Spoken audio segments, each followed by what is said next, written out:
करे तो तुलसी के क्यारे में एक घी का दिया जरूर लगवाना चाहिए। उस घर में से कभी लक्ष्मी की कमी नहीं हो। जब बेटी हमारे घर से जाए, विवाह कर कर जा रही हो, दामाद के साथ जा रही हो, जमाई के साथ जा रही हो, पहली बार बेटी हमारे घर से जब जा रही हो, विदा होकर जा रही हो, तो तुलसी के क्यारे में घी का दिया लगना चाहिए। और आज के जमाने में गुरुजी तुम तो कहते हो कि तुलसी के क्यारे में घी का दिया लगवाओ, पर धर्मशाला से शादी करते हैं, गार्डन से करते हैं। अब मां धर्मशाला में, शादी के गार्डन में तुलसी के क्यारे में दिया कैसे लगवाएं?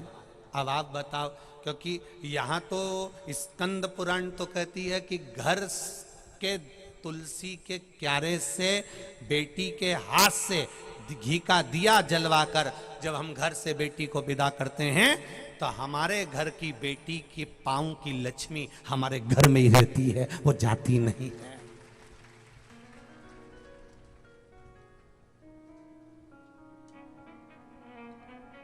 अब पहले के जमाने में घर से बेटी विदा होती थी तो उसके गर्भ से जो संतान होती थी उसका लगाव नाना नानी के प्रति थोड़ा ज्यादा होता था। अब होटल से बेटी विदा होती है तो उसके गर्भ से जो संतान होती है उसका लगाव होटल से जरा ज्यादा होता है।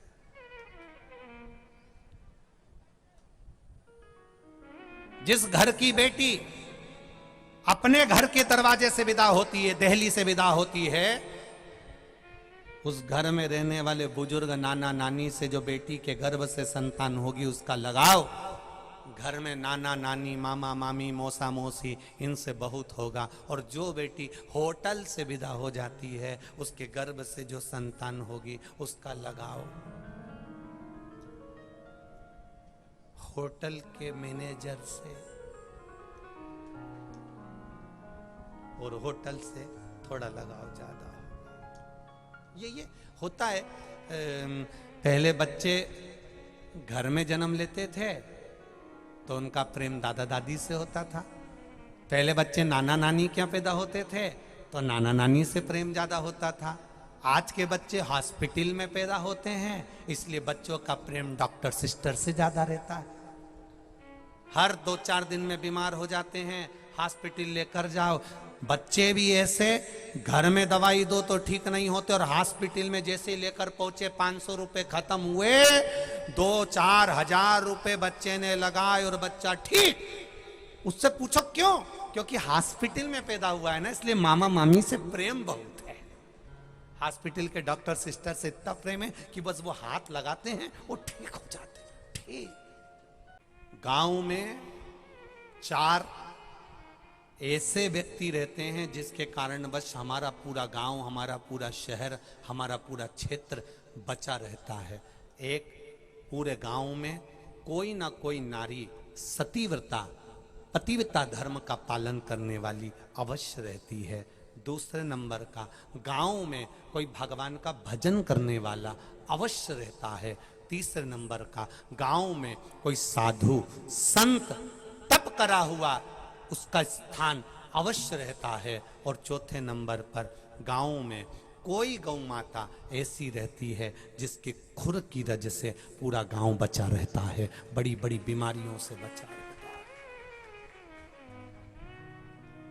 बड़ा बड़ा रोग आता है, बीमारी आती है, दुख आता है, तकलीफ आती है, कष्ट आता है, बहुत कुछ होता है, पर गांव अगर बचा हुआ है, तुम्हारे गांव पर आंच ना आए, तुम्हारे गांव पर कोई उंगली तक ना उठे, तो समझ लेना तुम्हारा गांव अगर बचा हुआ है तो जरूर अपने गांव में कोई पतिव्रता नारी रहती होगी, कोई संत रहता होगा, कोई साधु, कोई सन्यासी, कोई तपस्वी, कोई साधक, कोई उपासक तप कर कर गया होगा। हमारे गांव में जरूर कोई भगवान का भजन करने वाला भक्त रहता होगा। हमारे गांव में किसी ना किसी के घर पर, किसी ग्वाड़े में, किसी खले में कोई गाय ऐसी बंधी होगी जिसके खुर की रज से हमारा गांव बचा हुआ है। ये 4 हमारे गांव को, हमारे शहर को, हमारे नगर को बचा कर रखते हैं। ये गाय के पांव की खुर भी हमको बचा लेती है, रज भी हमको बचा लेती है। भजन करने का तरीका भी अलग अलग होता है। कोई मंदिर जाता है, कोई देवालय जाता है, कोई शिवालय जाता है, कोई सत्संग में जाता है, कोई कथा में जाता है, और कोई ऐसा होता है जो जहां मिल जाए उससे शिव का गुणगान करता है। आपसे भी निवेदन है, गांव में निकलो, कोई मिल जाए तो एक बार जमकर आवाज लगाकर कह दिया करो, श्री शिवाय नमस्तुभ्यम। भाभी जी श्री शिवाय नमस्तुभ्यम, काका जी श्री शिवाय नमस्तुभ्यम। बार बार हम शंकर जी को श्री शिवाय नमस्तुभ्यम, मतलब हम बार बार शंकर को नमस्तुभ्यम कर रहे हैं, नमन कर रहे हैं, प्रणाम कर रहे हैं, दंडवत कर रहे हैं, नमन कर रहे हैं। जब किसी को हम बार बार बार बार नमन करेंगे, बार बार प्रणाम करेंगे, बार बार नमन करेंगे, तो ये उसका फल खाली नहीं जाएगा, मिलेगा जरूर, ये निश्चित है। आप बोलो बार बार श्री शिवाय नमस्तुभ्यम। हम कहें किसी से,